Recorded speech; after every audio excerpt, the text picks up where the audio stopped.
Have you ever been confused by the court cards? Do you know the difference between your pages and your knights? Have you ever panicked when a court card turns up in your spread? Well, fear not, you're in good company. But by the end of this video, it should all become clear and you won't have to keep pretending that you know which one's which. Ladies and gentlemen, we're going to do a magic trick. Here are 4 playing cards. I'd like you to take a moment, pick one, don't tell me what it is. Just hold that card in your mind while I cover them up. I'm now going to replace one of the cards. Has your card magically vanished? What? How did you do that? Well, I'm going to break the magician's code now and tell you that I didn't replace one of the cards, I actually replaced all of them. Now if you fell for that trick, don't worry, so did I. The reason that trick works is because the court cards in a standard pack all look pretty much the same, and we've got a comparable situation with the tarot. They all look very similar to each other. This is one of the reasons that many people struggle with the court cards. They were certainly the last ones that I got my head around. However, there are a few simple methods we can apply to the court cards in order to mark them out from each other. Now, it wouldn't be a Kippy's Quest video without a big disclaimer at the start, and this one's no exception. Firstly, none of this is hard and fast. There is nothing black and white about the tarot, and these definitions are fluid in the sense that they refer to you, your interpretations, and whatever your situation is. Another thing I'd like to say is that as with everything else I've done so far, a lot of what I'm talking about here is my own method for dealing with the court cards.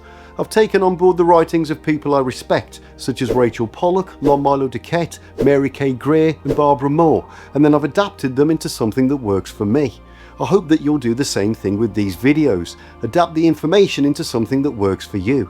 As people who are studying tarot, we've all got a valid voice and we're all part of the evolution of this sacred art. So I hope you'll develop your own methods and bring your own unique approach to the table. Next, I'd like to point out that all of this comes from the method that was thrashed out by the Hermetic Order of the Golden Dawn.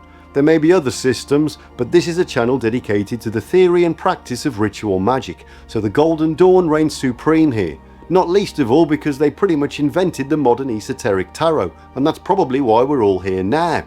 And while we're on the subject, finally I just wanted to say that as usual I'm mainly focusing on the Rider-Waite deck for this video, but I will be touching on the Thoth deck too, because I think the differences are really important and worth knowing. In any case, all of this comes down to the kinds of people in our lives that we associate the court cards to, so I'm just trying to give you some ideas on how you can go about that in the most practical way. So with that out of the way, let's have a look at this rather confusing royal family. So who are these court cards anyway? A brief explanation of the court cards. A modern tarot deck contains 16 court cards with 4 in each suit. In the Rider-Waite deck, that gives us 4 pages, 4 knights, 4 queens and 4 kings. These are often interpreted as people, personality types or aspects of the querent. They can also represent roles we play, stages of development or particular energies at work in a situation. Unlike the numbered cards, the court cards don't describe actions or events so much as they describe characters, whether external or internal. This can make them harder to interpret, especially for beginners. Their meanings are fluid, and they often rely on intuition, elemental associations, and surrounding cards for clarity. I talked earlier about how the court cards look quite similar to each other, but that's not the only reason that they tend to be more difficult to read than the rest of the tarot. If we look at the major arcana, we've got archetypes. These are considered to be the primary examples of certain concepts. It makes them universal in the sense that we can clearly relate to the Empress as the mother, the Emperor as the father, the Hermit as the wise man, the Devil as the cause of all hangovers, and so on. According to Jungian psychology, these archetypes have been inherited from our ancestors and are part of what he called the collective unconscious. I think this is why they're so universal. They belong to all of us all the time. The aces are pretty straightforward. They represent the pure potential of each suit, so new beginnings tend to be the order of the day when we're reading those. The minor arcana is a little bit different, in the sense that we see situations. This is thanks to Pamela Coleman Smith taking the occult correspondences and turning them into everyday settings that we can all relate to. We've all experienced joy, or loss, or defeat, or satisfaction, or gadding about with 2 pentacles. The court cards are what Waite describes as the connection between the major and the minor arcana. He says in respect of their usual presentation, the bridge between the greater and lesser arcana is supplied by the court cards, king, queen, knight and squire or page, but their utter distinction from the trumps major is shewn by their conventional character. Basically they represent people, as in all of us, and the aspect of each card points to the kind of person that it represents. We can look at them as 16 personality profiles, kinda like a soap opera but with more crowns and horses. They symbolise characters in a story, and in this case we're talking about your story. Now we can break all that down into 3 main categories: age, rank and suit. The ages of the court cards. This part is pretty straightforward. We can get a good idea of the kind of character portrayed on the card by how old they are, kinda like the 4 stages of tarot puberty. Very often they can symbolise family members, but they're not limited to that. Kings and queens can represent parents, but they can also refer to bosses or people in charge.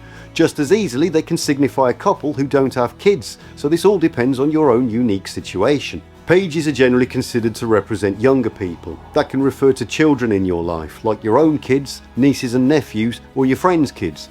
They can also symbolise the childlike qualities in grown-ups, so that can refer to things like enthusiasm and innocence, doing something for the first time, venturing into a new project, or trying something new with no idea of what to expect. That sort of fresh perspective that comes with youth, but isn't necessarily exclusive to it.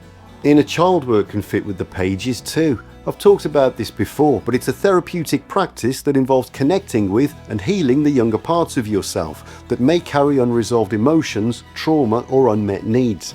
It helps you to understand how childhood experiences influence your current behaviours, emotions and relationships. However, in most circumstances you'll find that the pages tend to represent the children in your life in one way or another.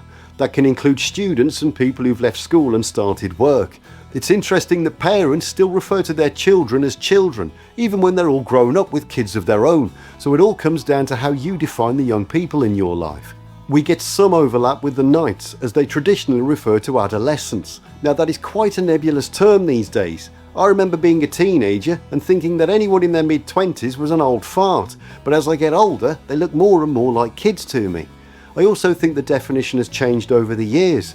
My parents' generation all seemed to be married with kids in their early 20s and had brought a house with the loose change they found down the side of the sofa.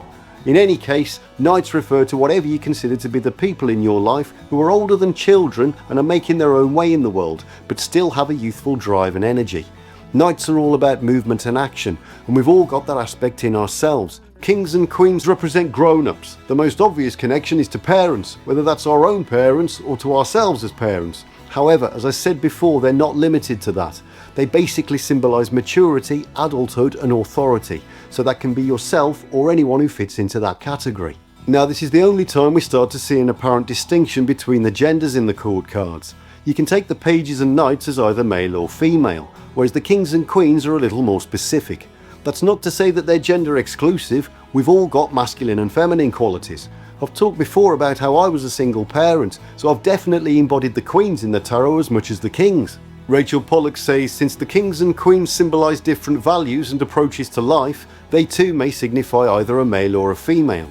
However, as they're quite closely related to the mother and father archetypes, we usually interpret the kings as men and the queens as women when we're referring to family members. Now it's important to bear in mind that these distinctions are dynamic, so it all depends on the context of the family they refer to. For example, you could have a young family where the pages refer to a toddler or a kid in primary school. I think that's called elementary school in the States. Knights would symbolise their older child who's in high school, and the kings and queens would be the two parents who could be in their early 30s. On the other hand, the kings and queens can equally refer to two grandparents in their 80s who view their grandchildren as pages and their adult offspring as knights. Some people might always consider their youngest child to be a page, even if they're in their 50s. I'm going to talk about the Thoth Tarot later, and in that deck we've got princesses instead of pages. How many times have you heard someone say to their daughter, "You'll always be our little princess," regardless of how old she is? So this is all entirely subjective and comes down to whatever stage your family is at. I mentioned earlier that Arthur Edward Waite suggested that the court cards are the connection between the major and the minor arcana. So if the majors represent abstract archetypes, then I tend to view the court cards as the earthly representatives of the trumps. For example, I view the pages as being quite closely connected to the fool, in the sense that they can represent innocence and inexperience. Why do meteors always land in craters? The knights, in my view, align quite well with the chariot, a symbol of triumph and making our way in the world. That's why it sits at the end of what Rachel Pollack refers to as the worldly sequence, on the threshold between adolescence and maturity. I look at the kings and queens in a similar way to the emperor and the empress, so that would be the mother and father figures, but they also embody the concepts of maturity and authority. So hopefully that gives you some idea of how we would interpret the court cards according to their age. Next we need to think about how they fit into the pecking order of society. The rank of the court cards. In many ways we can look at the court cards as representing a traditional social hierarchy. We're moving away from the family structure here and into something that's more in line with the kind of things we experience at work or in another social group. The whole gender thing goes out of the window here because we're talking about societal positions rather than moms and dads. This all comes down to how we perceive the people around us. Let's take office work as an example. The page is the lowest rank, typically a young person, student or messenger, so that could easily describe an intern or a trainee. The T-boy fits well with this description, but when we also consider that pages can represent messengers, then I think it's interesting that a lot of people start out working for a big company in the mail department, pushing carts around and delivering all the internal mail and memos to the offices. I always think of Tim Robbins' character in the Hudsucker Proxy as a perfect example of this kind of thing. Enthusiastic but completely out of his depth. They're new, curious, eager to learn, but they're still figuring out what a stapler is. The Knight comes next, representing action, ambition and the pursuit of goals. You can view these as middle management, always rushing around trying to prove themselves, pushing projects forward, sometimes with more enthusiasm than planning. Dan and Amy from Veep fit really well with this description. They're ruthless and driven to the point of sheer psychosis. Chaos in suits. Above the Knight is the Queen, who symbolises maturity, inner mastery and emotional intelligence. Leslie Knope from Parks and Recreation works well here. She's passionate, ambitious and an empathetic leader who genuinely cares about the people who work for her. Ted Lasso is another one. He leads the team with compassion and care for others' well-being. He's like a queen in a tracksuit. At the top is the King, representing authority, leadership and outward control. I'm thinking of M in the James Bond movies. Cool-headed, authoritative, deeply respected. Holds her own in a male-dominated environment with sharp intellect and command. Also, going back to Parks and Rec, Ron Swanson fits really well with this analogy. Master of his domain, stoic, skilled, self-sufficient. Hates nonsense, builds canoes. So I've taken a few examples from popular culture and corporate structures there, but we're not referring to the positions themselves. We're talking about the kinds of people that are associated with those positions. What matters here is the energy of the person, not the label that's being given to them. Of course, in the Rider-Waite Tarot, that all comes down to their positions in the royal court. In Aleister Crowley's Thoth Tarot, we get knights, queens, princes and princesses. This naming convention was partly based on the system used by the Hermetic Order of the Golden Dawn, who went with princes instead of knights and princesses instead of pages. Now that's not too much of a departure, but Crowley also replaced the kings with knights, adding yet another layer of complexity to wind me up when I'm writing scripts at 3 o'clock in the morning. Lon-Milo Duquette talks about this in understanding Aleister Crowley's Thoth Tarot. He says, in the imagery of cosmic chivalry, the knight on horseback wins his queen, the old king's daughter, and replaces the old king on the throne. So we can see what he was thinking, the knight being perhaps a more virile character than a king. Now I'm going to get a little bit technical here, but I do feel like I need to address this, so I'll keep it to the bare minimum. Basically, in some systems, knights are considered to be a higher authority than kings. I know. Have you ever watched a period drama and seen a knight ordering a king around? King, go and clean up the horse manure. Yes, sir. Whatever you say, sir. This has been further confused by Waite himself claiming that in some writings and then contradicting it in others. However, as someone who uses both tarot decks, I would hereby like to declare that I, Kippy, consider the Thoth Knight to be the equivalent to the Waite-Smith King, the Thoth Prince to be equivalent to the Waite-Smith Knight, the Thoth Princess to be equivalent to the Waite-Smith Page, and that is what this video is based on. That is the system that works for me. It also works for T. Susan Chang in Tarot Correspondences and Rachel Pollock in 78 Degrees of Wisdom, who said it makes sense for a prince to represent a male younger than a knight. It does not make sense for a king to do so, and most readers do not follow Waite's instructions on this point.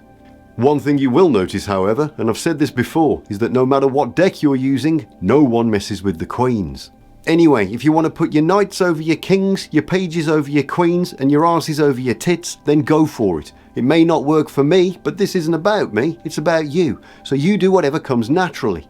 Anyway, hopefully we've now got an idea of the age of the person that we're talking about and where they fit in society. Next we need to think about their personality. Keepy's quest. Keepy's quest. The suits of the court cards. So our 16 court cards are separated into 4 suits, with each of the 4 cards in each of the suits. This is where the elements come into play. The suit of wands corresponds to the element of fire, cups go with water, swords correspond to air, and pentacles rest in the earth. Also, this harmonises with the 4 Kabbalistic worlds in the Tree of Life, but I'll get to that later. The long and short of it is that the fiery wands represent will and desire, watery cups symbolise emotions and feelings, airy swords signify thought, intellect and truth, while the earthly pentacles represent material things like money, work and possessions. So if you're ever stuck on what a court card means, think about the element. Fire acts, water feels, air thinks, earth pays taxes. Let's just quickly go over what we've learned so far about these cards. We know that the pages are young and low down in the pecking order of society, so that's children, students and people who are just starting out. The knights are a bit older and standing on their own 2 feet, but they're also full of vigour and energy. The queens are more mature, they've mastered their emotions and they embody the concepts of nurturing and compassion, but they're also very strong leaders. The kings are also mature and they're the highest ranking of all the court cards, so they embody the ultimate authority of their suit. Let's now try adding the elements to these cards so we can see how it affects their personalities. I'm going to include the negative sides too, or what Crowley calls ill-dignified, because they represent people, and sometimes people are selfish, needy, angry, or just plain arseholes. We're kicking off with the suit of wands and the element of fire, so that's action, willpower, passion and drive. The page of wands can be an excited instigator, enthusiastic, the kind of kid who has a new business idea every week but no clue how to finish any of them. I just quit my job to start a kombucha wizarding school. Would you like to invest? In a negative sense, he can also be impulsive, reckless, easily distracted, leaps first, forgets to pack his trousers. The Knight of Wands can be a bold adventurer, energetic, daring and charismatic. Started a motivational YouTube channel but forgot his password. I've had 5 ideas this morning and I'm doing them all at once. He can also be hot-headed, ego-driven and burns out fast, the human embodiment of pure chaos. The Queen of Wands can be a confident charmer, magnetic, bold, expressive, walks into a room like she owns the country that it's in. I'm not bossy, darling. I just know exactly what you should be doing right now. If ill-dignified, she can also be vain, domineering and a drama queen, bears grudges like an angry elephant. The King of Wands can be a visionary ruler, charismatic, motivated, inspiring, runs 4 businesses, 3 podcasts and 1 spiritual retreat. You bring the snacks, I'll bring the revolution. He can also be arrogant, pushy and obsessed with control, can demand attention all the time, believes his every idea is a TED talk. Next we've got the suit of cups and the element of water, so that's emotions, intuition, imagination, relationships and so on. The Page of Cups can be sensitive, imaginative and cries at charity adverts. I think this fish in my cup is my soulmate. He can also be moody, gullible, oversensitive and prone to emotional escapism. Sometimes he cries at pretty much everything. The Knight of Cups would be a romantic idealist, emotional, imaginative, proposes on the 3rd date. I've written a poem about your toenails. Also, I think I love you. In a negative sense, he can also be overdramatic, flaky and manipulative. Romantic 1 minute, gone the next. The Queen of Cups can be an empathetic nurturer, compassionate, intuitive, knows your feelings before you do. Your aura looks sad. Would you like a warm drink and a foot massage? Sadly, she can also be overwhelmed by emotion, easily hurt and often codependent, absorbs everyone else's mess. The King of Cups can be a compassionate ruler, calm, emotionally balanced, diplomatic, mediates family arguments like Jerry Springer. I will now express my feelings through interpretive dance. Unfortunately, he can also be detached, passive-aggressive and conflict avoidant, emotionally stable but mysteriously unavailable. Next we've got the suit of swords and the element of air, so that's intellect, communication, logic, truth and things of that nature. The Page of Swords can be a curious deep thinker, analytical, detailed, possibly a conspiracy theorist. I'm not saying the Queen is a lizard, but have you seen her eyes blink? She can also be prone to being nosy, anxious and overthinking everything, a major in paranoia with a minor in gossip. The Knight of Swords can be a driven strategist, fast thinking, logical and laser focused, keeps interrupting your sentences. I read half an article and now I'm challenging the Prime Minister to a debate. He can also be aggressive, arrogant and blindly decisive, logic without empathy. The Queen of Swords can be the sharp-witted realist, intelligent, perceptive, direct, can kill a man with a compliment. I'm not cold. I'm just here to emotionally babysit your bad decisions. In a negative sense, she can also be very blunt, sharp-tongued and emotionally distant, will ghost you with perfect grammar. The King of Swords can be the strategic authority, logical, disciplined, fair but still terrifying. Once gave a lecture to his pet budgie. I don't argue, I just win slowly with citations while I'm quietly judging you. If ill-dignified, he can also be ruthless, rigid, self-righteous and emotionally repressed. Thinks he's always right and usually says so. Finally, we've got the Suit of Pentacles and the element of Earth. So that's stability, finances, work, practicality, health and so on. The Page of Pentacles can be a studious planner, bring snacks and invoices to the beach trip. I've made a vision board, a spreadsheet and a backup vision board. He can also get stuck in study mode, tendency to overplan but never start, paralysed by perfectionism. The Knight of Pentacles can be a steady builder, reliable, practical, does a risk assessment for a barbecue. I can't go out, I'm recalibrating my crop rotation schedule. He can also be stubborn, boring and resistant to change. He's been building the same shelf for 3 years. The Queen of Pentacles can be the practical caretaker, grounded, generous, resourceful, smells like cinnamon and low interest rates. I made your lunch, paid your gas bill, and replanted your dying fern. You're welcome. She can also be smothering, controlling and a bit of a martyr, bakes resentment into her casseroles.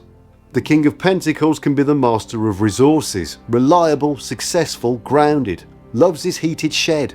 Why yes, this is a limited edition lawnmower. He can also be greedy, materialistic, possessive and resistant to change. Thinks affection is a financial plan. So we've now got a pretty good idea of where the court cards sit in the grand scheme of things according to their age, rank and suit. Later I'm going to look at some more correspondences like the Kabbalistic Tree of Life and the Zodiac, but first I want to take a look at how all of this works when they appear in a reading. The practical application of the court cards. So you might be thinking that this is all well and good, but what do you do when they rock up in the various positions of your spread? Well, wonder no more. I'm going to take a couple of examples and move them around some of the positions of the Celtic cross so we can get an idea of how that influences them. If you don't know about the Celtic cross, then I can highly recommend my video on spreads. So remember, we look at the court cards as people, personality traits and energies. Sometimes it's a literal person, sometimes it's you showing that trait, and sometimes it's advice on how to be. Anyway, once again, these are just my interpretations and I'm having a bit of fun, so you should always take me with a pinch of salt. Let's start with the small cross at the beginning. You might get the Hermit crossed with the Page of Wands. In this case, the crossing card is a challenge, so that could indicate that you're having a hard time balancing family life with getting some time to yourself. I threw your tarot cards in the toilet. You're welcome. If you've got no kids, then this could be letting you know that things will be very different if you ever decide to start a family. If the first card is the Three of Cups, then it can mean no more drunken skinny dipping in the canal at 3 AM. Soon you'll be getting up at 3 AM to find out why I'm crying. Now let's put the Queen of Wands in the self and guidance position. She could be telling you to get dressed up and go out and hit the bars. The universe isn't going to flirt with itself, darling. Now let's swap the Queen out for the Page of Swords. She could be telling you to keep a watchful eye on the people you're inquiring about. Just because you're paranoid doesn't mean they're not out to get you. Next, let's put the Knight of Cups in the near future position. That could mean that someone is going to be serenading you outside your window in the next couple of days. Your porch light is like the beacon of my soul. Also, I couldn't find your doorbell. Now let's put the King of Swords there. That could mean that you've got a tax audit on the way. Prepare to be thoroughly evaluated. I've brought notes and lube. Next, let's try putting the King of Pentacles in the conscious awareness position. That could be your dad reminding you to take your library books back before you get charged. I raised you better than to rack up a £1.20 fine. Now let's put the Knight of Swords in the hopes and fears position. This could mean that you're keen to start making your own candles, but you're worried you might burn the house down. I have a plan. I haven't slept in 3 days, but I have a plan. Finally, let's put the Queen of Cups in the outcome position. This could be your future self congratulating you on a job well done. Welcome to emotional maturity. Dinners on the table, traumas in the past. So that's just a few ideas to get you started when they show up in spreads, but of course it all depends on the context, the other cards in the reading and your own unique perspective. Anyway, if you're a beginner, then I think that gives you an overview of the court cards and plenty to get you started. However, next I want to take a look at some of the deeper aspects of the cards, and it's going to get pretty technical, but this is Kippy's quest, and you better believe we're all about those correspondences. Elements within elements. So I've just talked at great length about how the suits correspond to the 4 elements, but that alone would be far too simple for the court cards. No, we need to add yet another layer to this elemental cake that we're all digging into. In reality, it's not actually that complex. Basically, we've got the element that connects to the suit, but each of the court cards have also got their own element that connects to their rank. So the kings all align with fire, the queens with water, the knights with air, and the pages correspond to earth. That gives us 4 elements within each element of the suit. Now, I'm not expecting anyone to remember all this stuff when you've just sat down to do a reading about why the guy in McDonald's keeps giving you funny looks. This is just my attempt to explain why the tarot is set up the way it is. It all ties in with the Kabbalistic tree of life, because each suit in the tarot lives in one of the 4 Kabbalistic worlds. For example, we've got all the ones living in the fiery world of Absolute. So if we look at each of the court cards within that world, we've got the kings up at the Sephira of Hokmar. As the kings themselves align with fire, that means the king of wands is fire of fire. The queen lives opposite the king in the Sephira of Binar, and as all the queens are associated with water, that means the queen of wands is water of fire. The knights live down at Tiferet and are associated with air, so that makes the knight of wands air of fire. Finally, we've got the pages all the way down at Malkut, and they connect to the earth, so that means the page of wands is earth of fire. This works exactly the same with all the other suits, with the cups living in the watery world of Briar. That means the King of Cups is fire of water, the Queen of Cups is water of water, the Knight of Cups is air of water, and the Page of Cups is earth of water. The swords dwell in the airy world of Yetzirah, so the King of Swords is fire of air, the Queen of Swords is water of air, the Knight of Swords is air of air, and the Page of Swords is earth of air. Finally, we've got the Pentacles kicking about in the earthly realm of Ossiar, so that means the King of Pentacles is fire of earth, the Queen of Pentacles is water of earth, the Knight of Pentacles is air of earth, and the Page of Pentacles is earth of earth. Are you still with me? If you are, then I really appreciate it. I can't wait to see my analytics for this section. I think it's going to look like the stock market crashed. I'm just going to have to try and do a really good job with the graphics. Anyway, fire and air are considered to be active elements. I think that's why if you look at the alchemical symbols, they point upwards, because they tend to float about. Earth and water are thought of as passive elements, and they point down because they're heavy and subject to the laws of gravity. This is why the knights are associated with movement and action, because they align with the active element of air. Now you might be thinking, Hang on, if the knights are all about movement and action, then why does the Knight of Cups look like a sad poet on a geriatric horse? this comes down to the mixture of the elements. The knights themselves align with the active element of air, and we can see that as clear as a bell on the knights of wands and swords.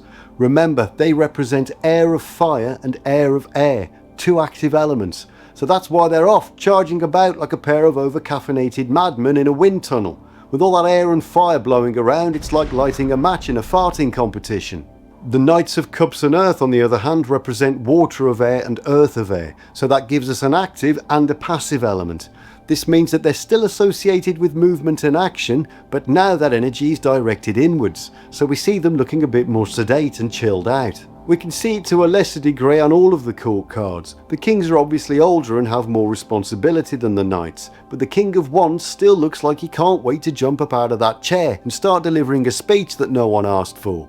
The Queens of Wands and Swords look straight ahead, while the Queens of Cups and Pentacles stare directly at the symbol of their suit, almost like they're lost in it. As the Queen of Wands is taken as the depiction of confidence, it makes perfect sense that she would be sitting with her legs apart and looking you straight in the eye. Water and fire is going to make things a bit steamy. So that's how the elements combine to give us our court cards. L'Homme Duquette talks about how the four elements need to mix together to create the universe, which is a good thing because we all need somewhere to exist. He says, simply put, there would be no creation if all of the individual elements remained pure and set completely apart from one another. In order to manifest a universe, things have to be shaken up. The court cards and the Zodiac. Next, I want to touch on the astrological correspondences. Now, you're probably aware that all of the tarot cards are connected to the Zodiac and the planets in one way or another, but the court cards are a little bit different, in the sense that they each connect to multiple star signs. Now, I know I keep banging on about it, but if I could give Lomas the Pulitzer Prize for writing Understanding Aleister Crowley's Thoth Tarot, then I'd give him 2, because this book has helped me immeasurably in making sense of it all. Now, we'll get to the pages in a minute, but basically the kings, queens and knights all rule quadrants of time, which gives them 30 degrees of the zodiac wheel each. So you might be thinking, Okay, so that's 1 star sign for each card. not so I'm afraid. They actually rule from the 20th degree of one sign into the 20th degree of the following sign. So much like how the elements mix together, the star signs are also mixed together, with 2/3 of one sign and 1/3 of the previous, in what Lomas calls the Adopt a Neighbour's Decan program. That means they dominate one sign, but they have a little bit of another one thrown in there too for good measure. Just think of it like a little dash of seasoning to keep things spicy. Now you might also be thinking, Okay, so if the Queen of Swords is water of air, that must mean she's got 1 water sign and 1 air sign. I thought that too, right up to the point where I put that in my video for the King of Pentacles. Sadly, we're both wrong. Sometimes it's like that, such as with the King of Pentacles. Sometimes it just isn't. What an absolute buffoon! The worst part is that I thought I'd made a breakthrough. Anyway, I've pinned a comment on that video if anyone wants to go and laugh at me. However, what I can say with reasonable confidence is that the sign that they dominate fits with the element of the suit. So that means wands dominate the fire signs, Sagittarius, Aries and Leo, cups dominate the water signs, Pisces, Cancer and Scorpio, swords dominate the air signs, Gemini, Libra and Aquarius, and pentacles dominate the earth signs, Taurus, Capricorn and Virgo. So that's the suits, but what about the rank, I hear you ask? No? Well, I'm going to tell you anyway. The rank determines which sign the card predominates, as in the other sign. The kings predominate the mutable signs, the queens predominate the cardinal signs, and the knights predominate the fixed signs.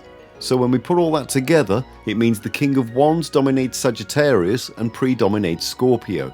The Queen of Cups dominates Cancer and predominates Gemini. The Knight of Swords dominates Aquarius and predominates Capricorn.